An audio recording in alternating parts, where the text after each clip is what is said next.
नमस्कार। आज हम बात करने वाले हैं मनोहर मालगांवकर की एक बहुत ही दिलचस्प कहानी। जी। ये कहानी शायद कई लोगों ने पढ़ी होगी। बीएसईबी की जो क्लास 12th की अंग्रेजी किताब है, रेनबो पार्ट 2, उसमें शामिल है। जी। हमारे पास इसकी एक हिंदी समीक्षा भी है। जी। तो आज कोशिश यही रहेगी कि इस कहानी का जो हास्य है, जो व्यंग्य है, उसको थोड़ा समझें, जी। किरदारों को देखें और ये भारतीय समाज, खासकर सरकारी कामकाज, इस ज़रूर। पर क्या कहती है। बिल्कुल। चलिए शुरू करते हैं। कहानी शुरू होती है एक युवा अंडर सेक्रेटरी से, जी। जो कहानी सुना रहा है। हाँ, कथावाचक। और उसके मामा है नानू काका। वो अचानक दिल्ली आ जाते हैं, बिना बताए। हाँ, बिना बताए। और कथावाचक थोड़ा परेशान है क्योंकि उसे पता है कि नानू काका सीधे साधे किस्म के हैं नहीं। उनका दिल्ली आने का मकसद भी बड़ा साफ है, किसी मंत्री से मिलना है, शायद वेलफेयर मिनिस्टर से, और अपना कोई काम निकलवाना है। जी, और उनकी जो अदा है वो तो सफर से ही दिख जाती है। हाँ, वो टिकट वाली बात। बिल्कुल। टिकट लिया 3rd क्लास का और सफर कर रहे हैं 2nd क्लास में, वो भी बड़े रौब से। सही कहा। और देखिए, नानू काका का जो किरदार है वो सिर्फ चालाक नहीं है, मतलब उनकी चालाकी का अंदाज बड़ा अनूठा है। वो एक के बाद एक कहानियां गढ़ते हैं। हाँ। कभी कह देंगे कि मैं तो फलाने महाराजा का ज्योतिषी हूँ, कभी किसी मंत्री का रिश्तेदार। जैसे हवा में बातें बना रहे हो। बिल्कुल। और ये सिर्फ बातें नहीं है, ये एक तरह का परफॉर्मेंस है। वो जानते हैं कि असर डालने के लिए क्या जरूरी है। जैसे सही कपड़े पहनना, बात करने का एक खास लहजा अपनाना, और सबसे जरूरी, बड़े लोगों से झूठे ही सही पर कनेक्शन दिखाना। हाँ, वो रुतबा दिखाना। जी। और कहानी का जो हास्य है या कहिए व्यंग, वो इसी बात से पैदा होता है कि उनका ये ड्रामा अक्सर काम कर जाता है।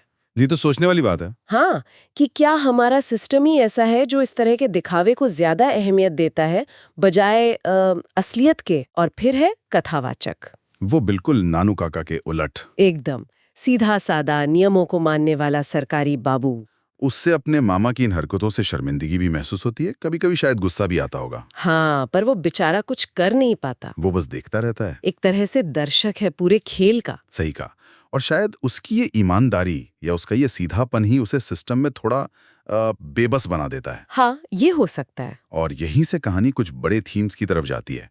पहला तो यही, जैसे आपने कहा कि जिस दुनिया को ये कहानी दिखा रही है वहां शायद सिर्फ सच बोलने या नियमों पर चलने से काम नहीं बनता। नानू काका की कामयाबी यही दिखाती है कि कैसे थोड़ी चालाकी, थोड़ा अभिनय और वो कनेक्शन का दिखावा, वो ज्यादा वजनदार हो जाता है। बिल्कुल असलियत से ज्यादा। और दूसरा, ये नैतिकता का भी सवाल है। क्या नानू काका जो कर रहे हैं वो पूरी तरह गलत है, या वो बस उस सिस्टम के साथ खेल रहे हैं जो शायद खुद ही पूरी तरह नैतिक नहीं है। उनकी जो अनैतिक लगने वाली चतुराई है वो ज्यादा असरदार है, जबकि कथावाचक की ईमानदारी उसे कहीं नहीं ले जाती। हाँ, वो एक अजीब सा विरोधाभास है जो कहानी सामने रखती है। लेखक का लिखने का अंदाज भी बड़ा कमाल का है। कहानी भारी नहीं लगती। नहीं, बिल्कुल नहीं। छोटे छोटे मजेदार किस्से हैं, डायलॉग्स हैं। और भाषा भी बहुत सरल रखी है। हाँ, भाषा सीधी है, पर जो कटाक्ष है वो बहुत गहरा है। जी, वो हास्य के जरिए ही गंभीर बातें कह जाते हैं, जैसे हंसाते हंसाते आपको आईना दिखा दिया हो। बिल्कुल सही। तो कुल मिलाकर देखें तो एक चुटकी सूंघनी सिर्फ एक मजेदार कहानी नहीं है, ये बहुत चतुराई से लिखी गई कहानी है जो इशारा करती है कि हमारे समाज में या सरकारी सिस्टम में आगे बढ़ने के लिए कई बार सीधी राह काफी नहीं होती है। शायद नानू काका जैसे किरदारों की जरूरत इसीलिए पड़ती है क्योंकि सिस्टम ही वैसा है। तो मतलब सार यही निकलता है कि कहानी नानू काका जैसे एक यादगार किरदार के जरिए हमें हंसाती तो है, पर सोचने पर भी मजबूर करती है। हाँ। सिस्टम का जो दिखावा है, जो खोखलापन है, उस पर एक तीखी टिप्पणी है।